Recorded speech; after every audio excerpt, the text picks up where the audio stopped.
Okay, so my first question, why are they on the side?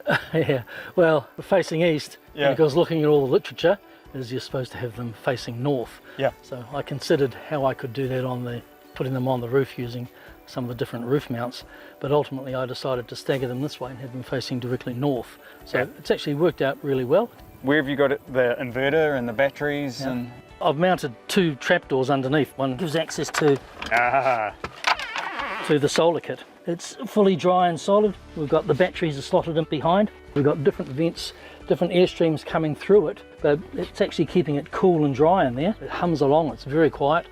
And that little pipe you've got just by your arm there, that goes up to the little meter that shows us the performance of the kit from inside, and it hasn't missed a beat. It's just been a delight. so how'd you find the installation?